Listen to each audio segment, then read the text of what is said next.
The consecutive chapters of planning and tactical development are over. Togashi's set up for an incredibly intense war and collision, because now complete chaos is truly about to happen inside the Black Whale.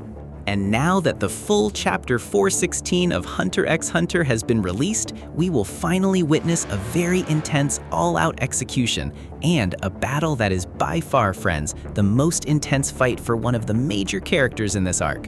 We will witness a battle of wits and bloodshed here, among many other things, friends. This is Gloro. And let's not delay any further. Let's go. Our chapter title today is Declaration, and it begins here on the Black Whale, where an announcement of the declaration of special martial law can be heard. Special martial law has been declared. I repeat, this is not a drill. I repeat, this is not a drill. In the lower tiers, people are shown being made to line up and raise their hands, while an announcement is also heard saying, during special martial law, anyone who moves without permission from the Royal Military soldiers will truly be shot on the spot. Therefore, they must stay exactly where they are standing now. After that, in the VIP area, Butch, Benjamin, and Forikov can be seen preparing to head to Camilla's room.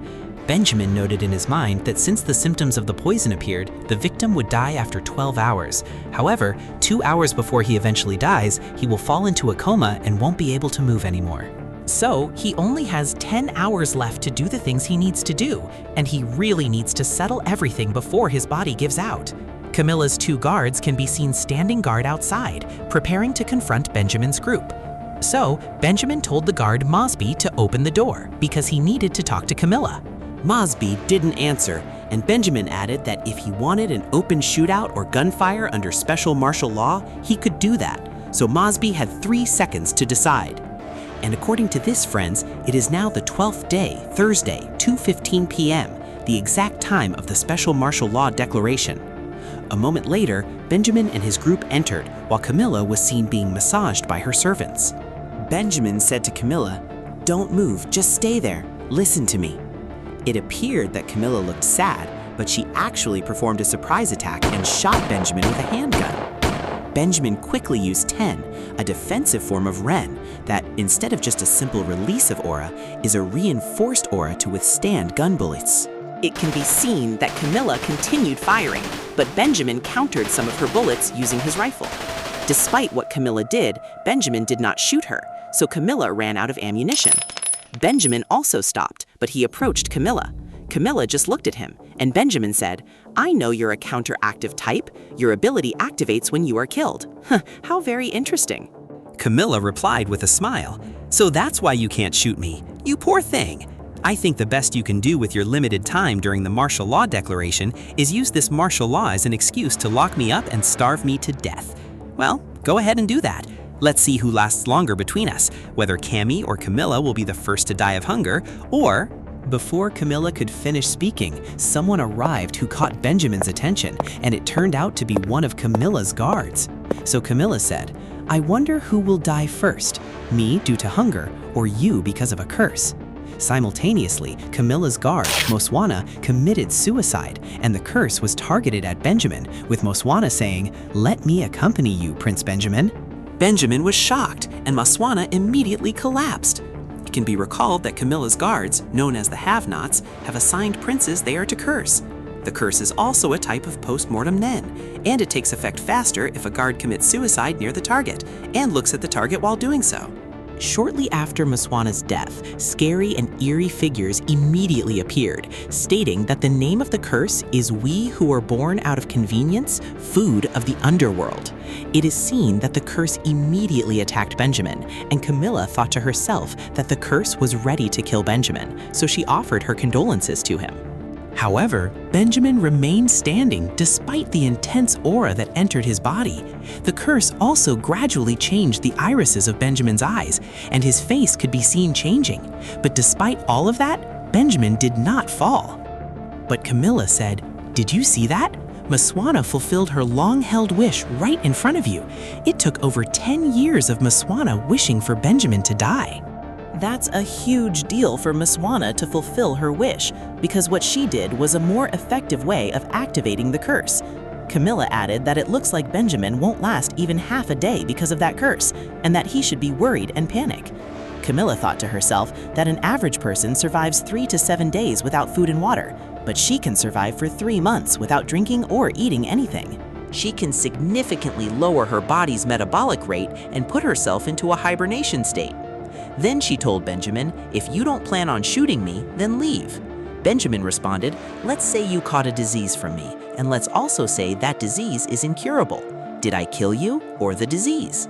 A change in the atmosphere can be seen because of what Benjamin said or the question he asked, which shocked or puzzled Camilla. Why does Benjamin not seem afraid of the curse? So Benjamin said to Camilla, "Let's assume the disease killed you and not me. Can the microbes and organisms that cause the disease provide enough time to revive you?" Camilla didn't answer, so Benjamin added while he was already releasing the TSK-17 poison gas without Camilla knowing, saying, "And let's just assume that even if you die of the disease and it's still considered that he, or Benjamin, killed Camilla, if Benjamin dies first because of the disease, whose life would Camilla's ability take to revive her?" Because Camilla's ability takes the life of the person who killed her, but what if the one who killed Camilla is already dead? Because of those words from Benjamin, Camilla was shocked and puzzled and couldn't answer. Benjamin turned his back, saying, "I am not afraid of death, but what about you?" Then Benjamin left, but it was done. Benjamin intentionally got close to poison Camilla with TSK-17. After that, Benjamin and his group proceeded to the other prince's rooms, and while they were on their way to their next target, Forakov said there were no movements in room 1004. The fourth prince, Tserriednich, is inside that room. Butch added that there are 20 people inside Prince Tserriednich's room, including the fourth prince himself. There are also royal military soldiers inside, and from his info, he doesn't know who among them are the royal military soldiers. Benjamin said, "Act according to the rules. Shoot when and whoever you need to. But when it comes to Tserriednich, I'll handle it. I'll take care of him. Don't interfere." After that, over to Tserriednich, it can be seen that his training continues despite the fact that the alarm for the special martial law declaration is very loud.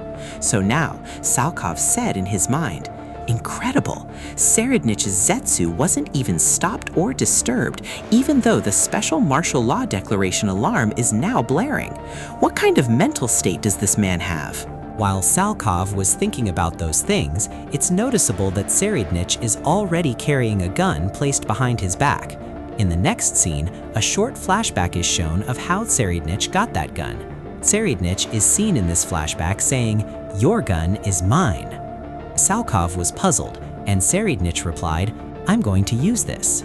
Salkov responded, don't tell me you're going to shoot the first prince?" Tserriednich answered, Your name is Salkov, right?" Salkov said, "Yes," to which Tserriednich said, "I have something I need you to do." Salkov replied, "Yes, whatever it is."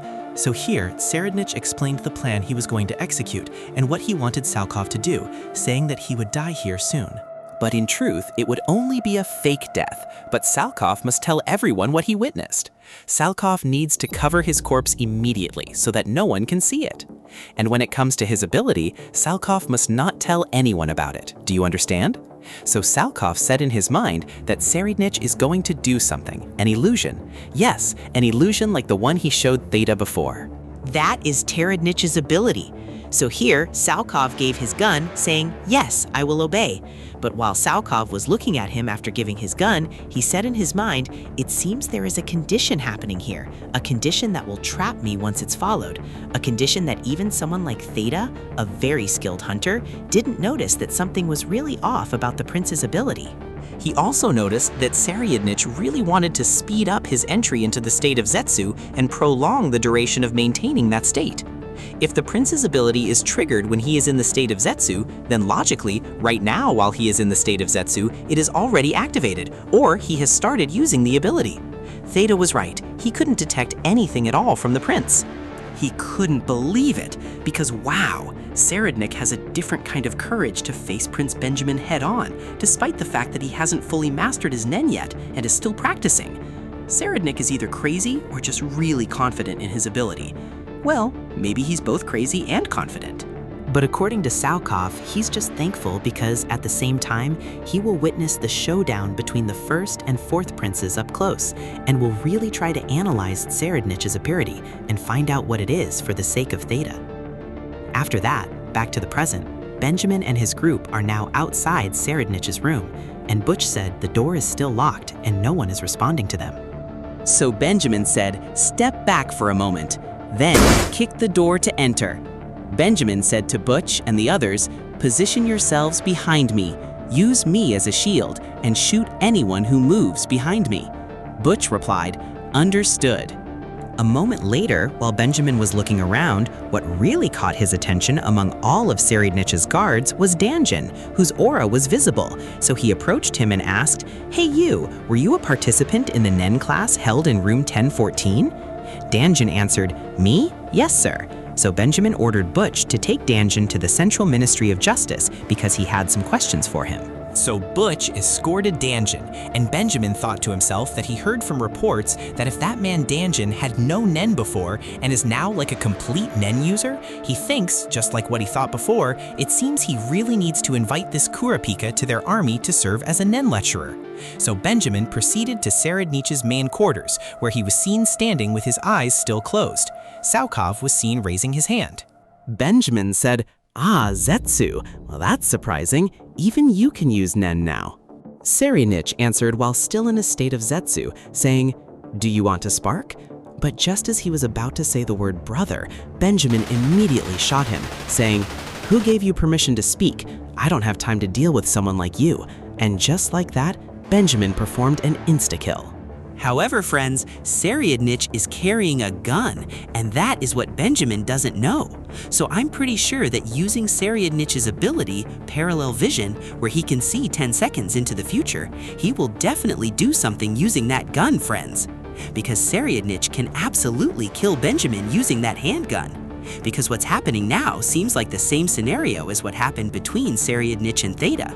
What they are seeing now is Tserriednich actually being shot and killed by Benjamin using the rifle. But after 10 seconds, it might be Benjamin that they see dead, because Tserriednich might have already killed him 10 seconds ago while Tserriednich was still in a state of Zetsu. Because what they don't know is that Tserriednich already saw this moment where he was killed in advance, and he already avoided the bullet just like what he did to Theta. So in that very moment when Tserriednich avoids the gun in advance, he can actually shoot Benjamin. And what people will see is that Tserriednich's corpse has disappeared and Benjamin is dead. Wow, how intense! I wonder what will happen to Benjamin, who doesn't know how broken Tserriednich's adivity is. And what will Kurapika and the others do after this declaration of special martial law?